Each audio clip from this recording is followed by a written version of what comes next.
Hello student, this is Amanpreet Kaur. Welcome to my channel. How are you all? I hope you will be fine. As you know, we have already discussed about the fundamental rights in the previous video. Today in this video, we know about the 5 writs in the Indian Constitution. तो ये सारी जो 5 writs है वो बहुत important है आपके syllabus में जो आएगी जब तक आप ग्रेजुएशन या पोस्ट ग्रेजुएशन भी करोगे, किसी ना किसी फॉर्म में ये आती रहेगी। तो इस वीडियो में हम सिर्फ ये रिट्स है जो इंडियन कॉन्स्टिट्यूशन में, वही उसको ही डिस्कस करेंगे। तो हम वीडियो स्टार्ट करते हैं। First of all, what's the meaning of writ? के रिट का मीनिंग क्या है? Writ means the order of the court. जब हम फंडामेंटल राइट्स को डिस्कस कर रहे थे तो हमने एक राइट पढ़ा था, fundamental right in the constitutional remedies. तो उसके अकॉर्डिंग कॉन्स्टिट्यूशन हमें ये अधिकार देता है, ये राइट देता है कि हम अपने फंडामेंटल राइट्स को प्रोटेक्ट करने के लिए हायर कोर्ट में डायरेक्टली एक पिटीशन फाइल कर सकते हैं। तो उसी के अकॉर्डिंग आर्टिकल जो 32 है वो सुप्रीम कोर्ट को ये राइट देता है। आर्टिकल 226 है जो वो कॉन्स्टिट्यूशन हाई कोर्ट को ये अथॉरिटी देता है रिट इशू करने की regarding to violation of fundamental rights and the other purpose में लीगल राइट्स भी आ जाते हैं। और हम स्टार्ट करते हैं रिट्स। तो रिट्स के जो नेम है वो लैटिन लैंग्वेज में है, इसीलिए इनकी जो प्रोनाउंसिएशन है वो इंग्लिश से थोड़ी डिफरेंट रहेगी। तो फर्स्ट जो रिट है वो है habeas corpus. Habeas corpus mean to have the body. A writ of habeas corpus means that the court orders that the arrested person should be presented before it. तो इस writ में क्या है कि जब किसी पर्सन को स्टेट के द्वारा डिटेन कर लिया जाता है या अरेस्ट कर लिया जाता है तो on behalf of that person, तो उसकी जो फैमिली मेम्बर्स हैं, जहाँ फ्रेंड्स हैं, जहाँ फिर NGO है इवन, जहाँ फिर वो पर्सन खुद ये रिट फाइल कर सकता है अगेंस्ट द स्टेट।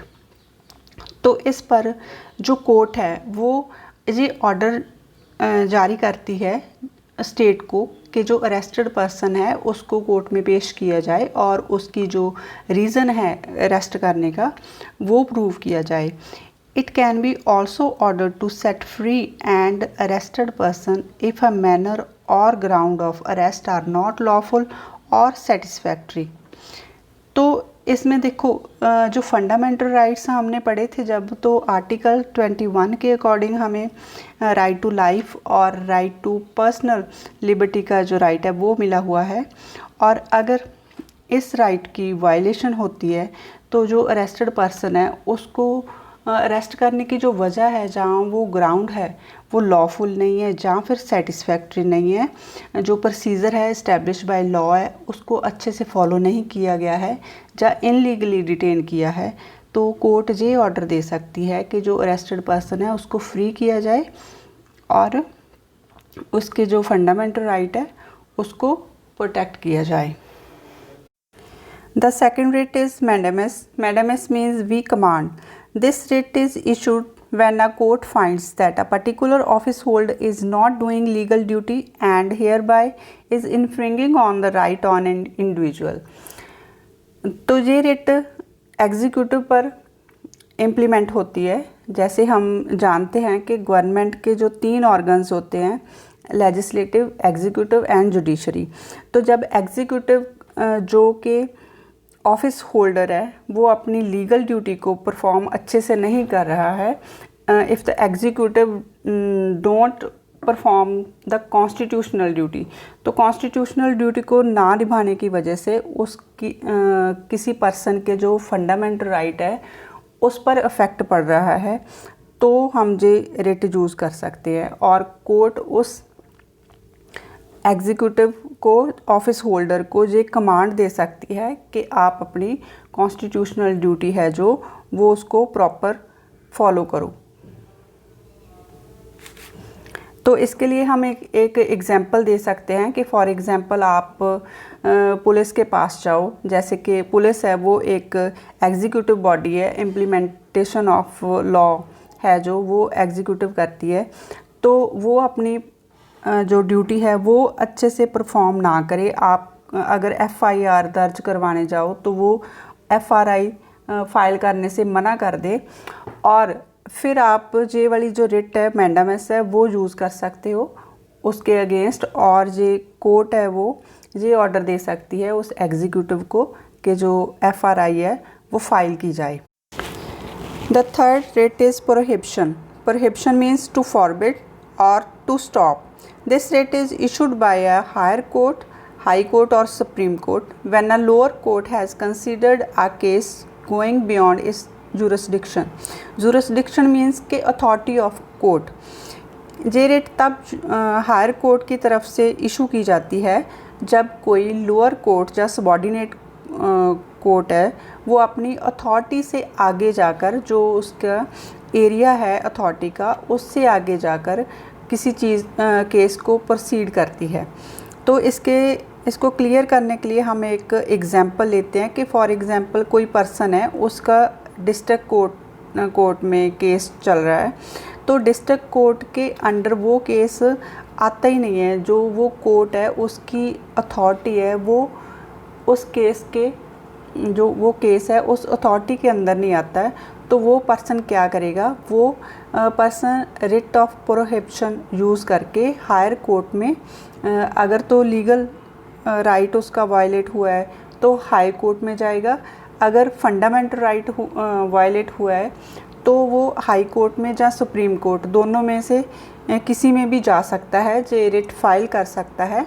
और उसके अकॉर्डिंग जो कोर्ट है हाई कोर्ट या सुप्रीम कोर्ट वो जे रिट इशू करेगी कि जो कोर्ट ने अभी तक जो भी प्रोसीजिंग हुई है या कोई भी उनकी केस में जितने भी रिकॉर्ड्स वगैरह है वो सारे उसको स्टॉप, वहीं पर ही जो प्रोसीडिंग है वो स्टॉप हो जाएगी वहाँ पर, और वो केस है जो वो हायर कोर्ट में चलेगा।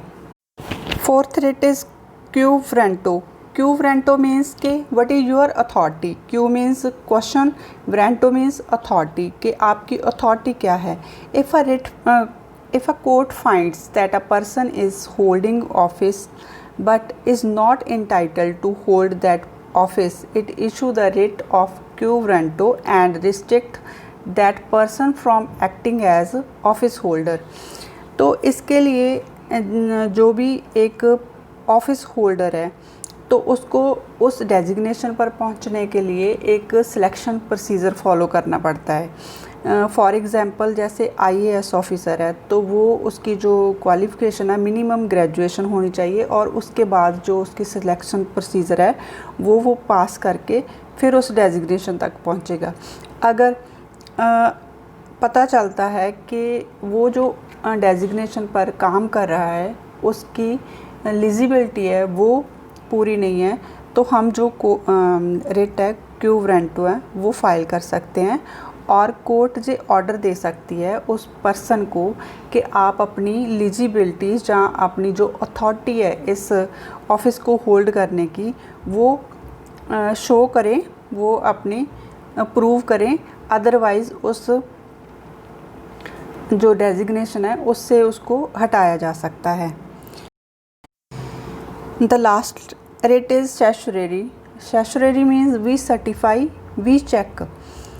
Under this writ, the court orders our lower court or another authority to transfer a matter pending before it to the higher authority or court।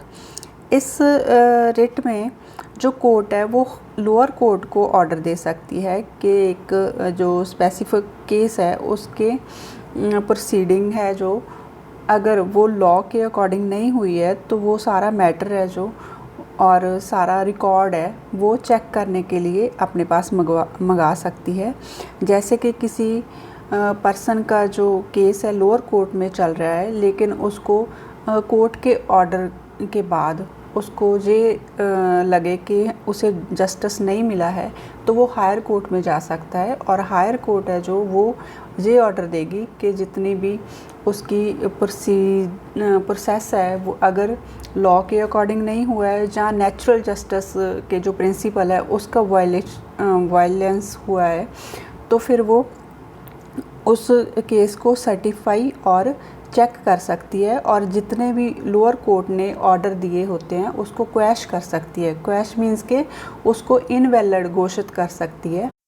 और इसमें एक पॉइंट ये नोट करना है कि जो रिट ऑफ सर्टियरी है वो आफ्टर द प्रोसीडिंग तब यूज़ होती है जब जो कोर्ट है वो अपने जो फैसला है वो सुना देती है, तब हम रिट ऑफ सर्टियरी यूज़ करते हैं।